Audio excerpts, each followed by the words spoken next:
কয়েকদিনের টানা ভারী বৃষ্টি ও উজানের ঢলে তিস্তা নদীর পানি বেড়ে নদীর তীরবর্তী বিস্তীর্ণ এলাকা প্লাবিত হয়েছে। উত্তরে ৭ জেলা লালমনিরহাট, নীলফামারী, কুড়িগ্রাম ও রংপুরে ২৩,০০০-এর বেশি পরিবার পানিবন্দী হয়ে পড়েছে। এদিকে গত শনিবার ও রবিবার তিস্তা নদীর বেশ কয়েকটি পয়েন্টে পানির বিপর্যয় সীমা অতিক্রম করেছে। পানি উন্নয়ন বোর্ড পাইবো সূত্রে জানা যায়, লালমনিরহাটের হাতীবান্ধায় অবস্থিত তিস্তা ব্যারেজের ডালিয়া পয়েন্টে গত তিস্তার পানি বিপর্যয় সীমা অতিক্রম করে। সকাল ৬টায় পানি বিপর্যয় সীমার ২ সেন্টিমিটার উপর দিয়ে প্রবাহিত হচ্ছিল।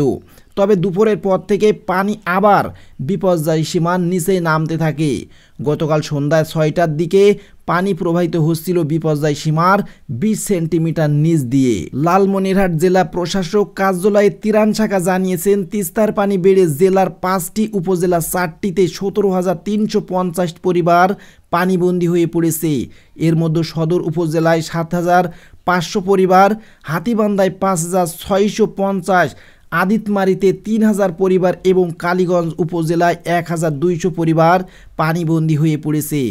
আদিতমারিতে মহিষখোসার মোকলেস রহমান বলেন, মোর বাড়ির উঠানসহ চারদিক তিস্তার পানি উঠে জলবদ্ধ হয়েছে।